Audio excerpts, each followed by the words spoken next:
Tudo bem, buscadores? Como é que vocês estão por aí? Espero que vocês estejam bem. Eu estou bem, estou feliz de poder trazer mais um tema que envolve psicologia, neurociência, espiritualidade. Dessa vez com uma certa provocação maior. Vamos falar um pouquinho hoje sobre a noite escura da alma. E se você chegou nesse vídeo, talvez já tenha passado por esse período ou esteja passando por ele e tentando até entender o que ele significa. Esse período da noite escura da alma é um período de muita profundeza, contato com as sombras, uma certa tristeza, sentimentos de culpa, que aparecem, desespero e de não sentir o chão firme, não sentir a estabilidade da vida. Se você já passou por isso, está passando por isso agora, pois é bastante complexo. E eu tenho ouvido de muitas pessoas próximas esses sentimentos e tenho compreendido dentro da minha prática clínica também que algumas dessas pessoas estão passando exatamente por esse período. Não é apenas uma questão clínica de uma crise psicológica, não é apenas uma questão que envolve processos depressivos ou ansiosos ou qualquer outro tipo de transtorno psicológico. Mas dentro desse processo de autoconhecimento, eu também entendo que a psicoterapia tem sido uma ferramenta importante para elas para poder diferenciar o que é crise emocional de um processo espiritual. Tem várias ferramentas espirituais, meditações, rituais, leituras e práticas energéticas, práticas integrativas, e eu considero que todas elas ajudam sim, contribuem, aliviam, trazem sentido, conectam com algo maior, mas é importante dizer que o cuidado tem que ser multifacetado e nenhuma delas sozinha substitui o processo de organizar internamente aquilo que está colapsando por dentro. Então a psicoterapia ela é importante porque fornece esse espaço seguro para dar nome ao caos e o nome daquilo que é confuso, que ganha forma, e o que está na sombra ganha luz. Então dentro desse processo, sim, conseguimos diferenciar o que é crise do que é um processo energético espiritual. Mas dentro dessa diferenciação que eu tenho observado, muitas pessoas têm passado por esses processos e esses períodos de muita tristeza, sentimento de culpa, desespero, de falta de estabilidade, de sentir perdida, principalmente no final desse ano, 2025, que está um ano especial nessa transição de final de ano, com várias coisas fisicamente acontecendo, energeticamente acontecendo, mudanças na vida, mudanças políticas, mudanças sociais, e meteoro que não é meteoro, tudo isso que a gente vai carregando nesse processo de entrar em 2026. E é sobre tudo isso que eu vou falar um pouquinho quando falar sobre a noite escura.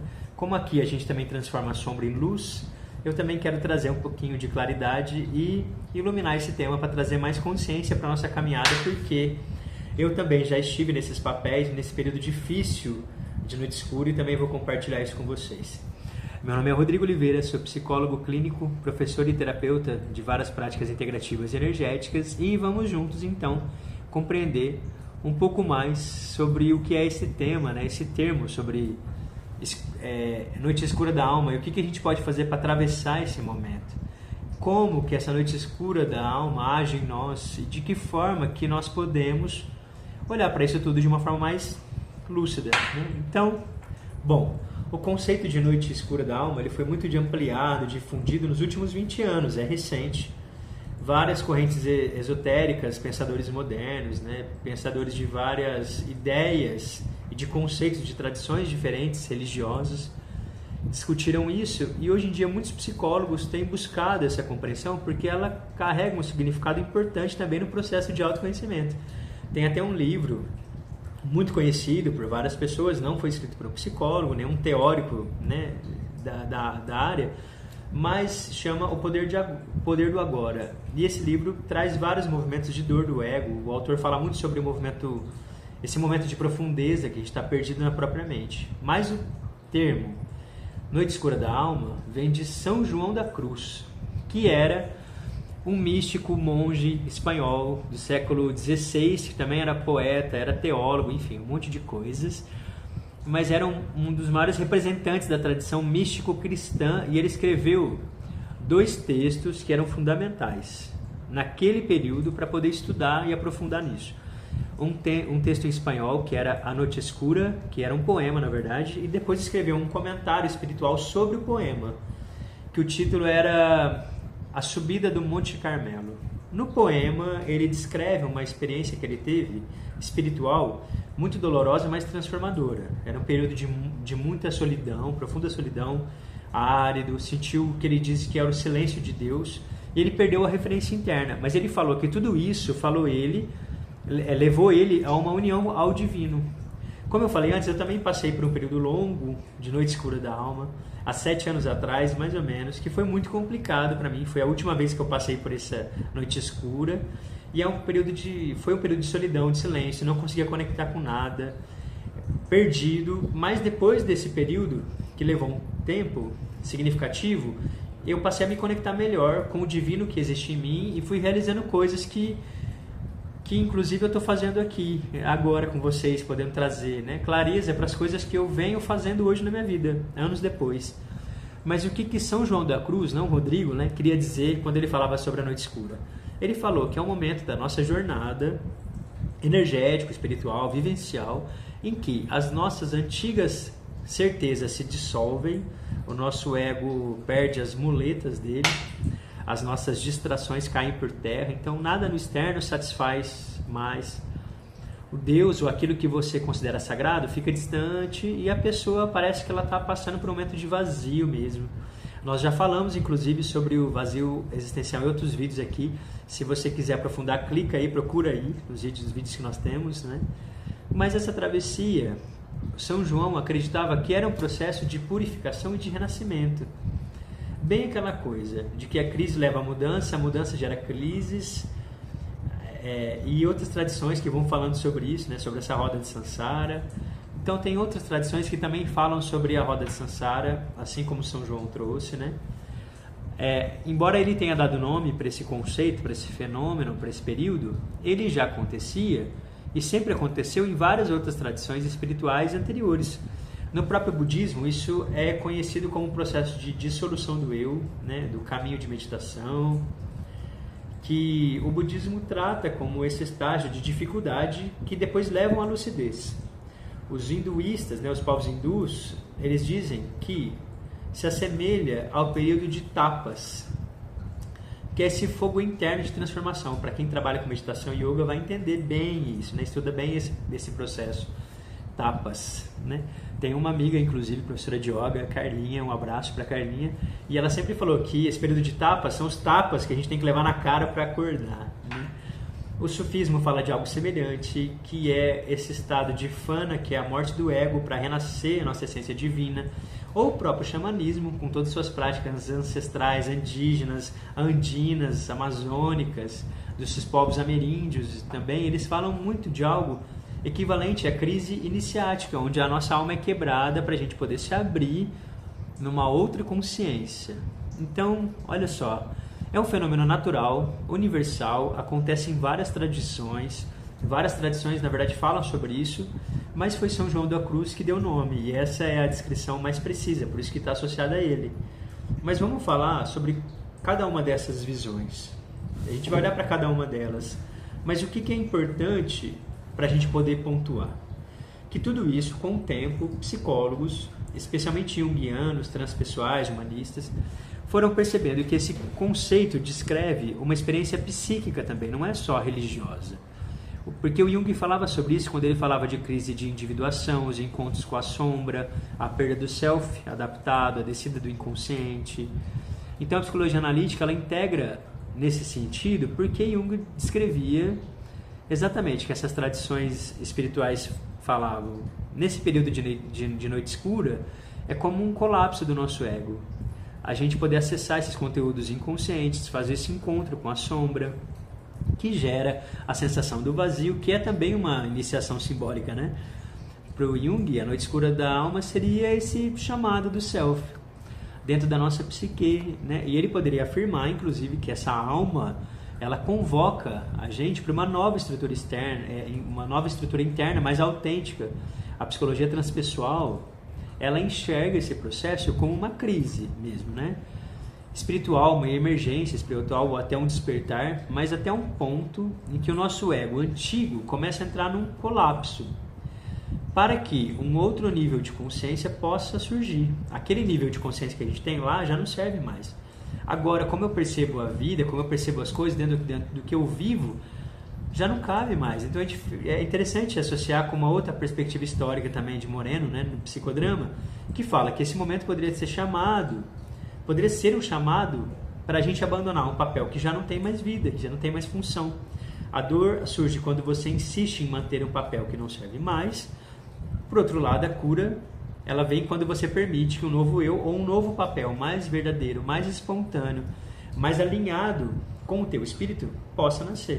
E isso só acontece no encontro, como Moreno diria, no encontro com você mesmo, no encontro com o outro, naquilo que é maior em nós. Hoje, esse conceito, Noite Escura da Alma, é utilizado para a gente descrever várias coisas. Crise existencial, perda de sentido, quando você está num processo de ruptura interno, mudança de identidade, período de vazio, que surge, inclusive, antes de um novo ciclo aparecer, despertar da consciência. Quando a gente fala de todos esses conceitos, estamos falando, de alguma forma, da noite escura da alma. Agora você tem mais clareza sobre o que é a noite escura da alma. São esses períodos de crise existencial. E é uma metáfora interessante para poder dizer o seguinte: é um momento de um renascimento psicológico espiritual, que talvez você esteja passando. É a forma como algumas vertentes espirituais ou espiritualistas eles conseguem enxergar isso. Como é que eles... De repente você vai me perguntar, Rodrigo, mas como que essas vertentes espirituais então nos orientariam a conduzir? O que a gente precisa fazer para poder passar nesse período? Algumas práticas espirituais, como o espiritismo, não usam esse termo noite escura da alma, mas usam algo equivalente.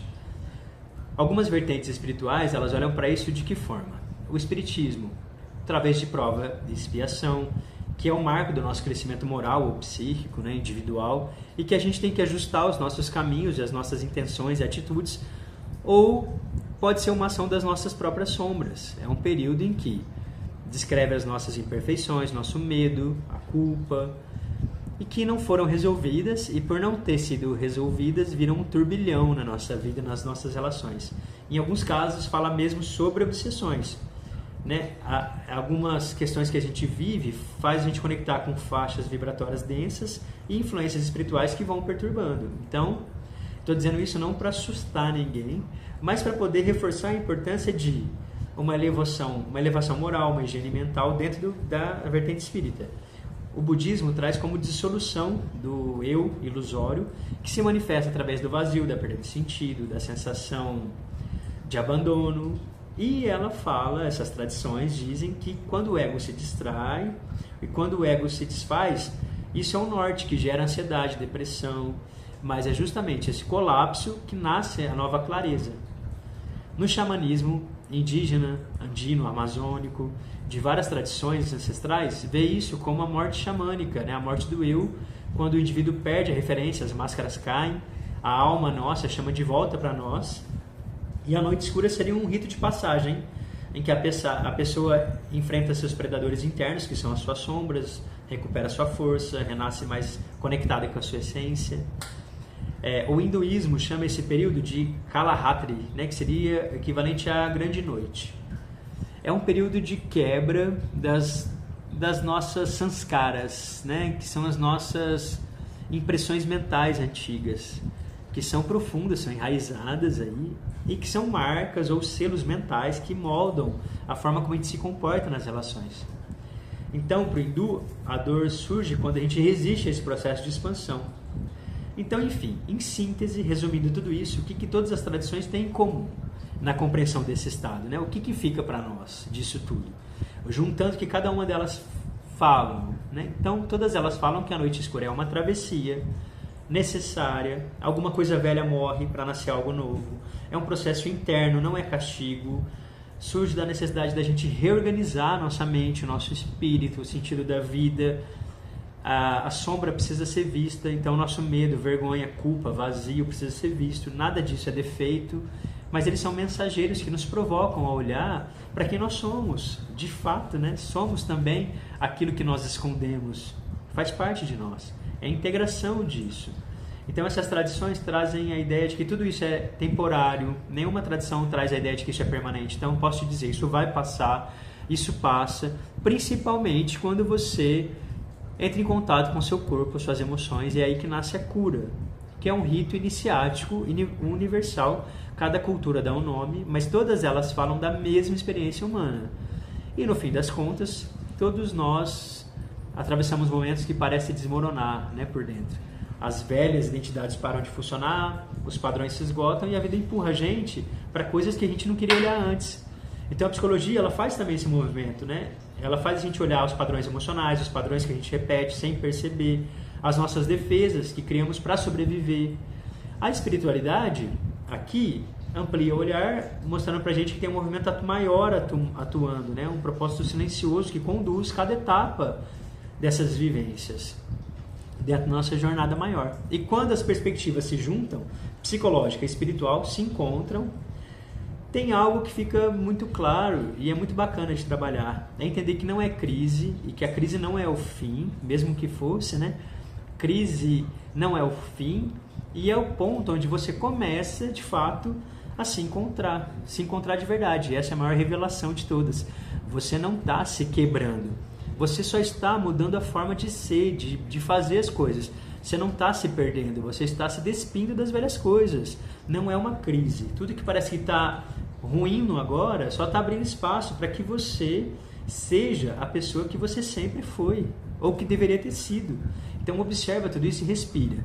Porque tem um fio aí que une todas essas tradições. Mesmo vindo de caminhos diferentes, todas elas falam de uma forma diferente que a crise não é um erro, que isso tudo é uma travessia sagrada e elas orientam a gente sobre o que é melhor fazer.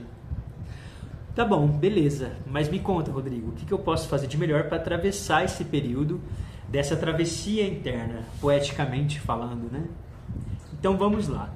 Dentro disso, essa travessia, ela se torna cura quando a gente para de lutar contra o processo e começa a caminhar com ele através de alguns movimentos. Os movimentos principais e fundamentais que essas tradições trazem seriam o seguinte: voltar para o corpo, sempre o corpo primeiro, vocês reparam? Mesmo o xamanismo fala que a gente tem que voltar para a natureza, o budismo fala que a gente tem que voltar para a respiração, para as sensações, a psicologia fala que a gente tem que voltar para a consciência somática. Então, assim, ó, sempre o corpo, essa máquina aqui, né? Quando você está em crise, a mente vira um labirinto e o corpo é a saída. Você tem que fazer o que então?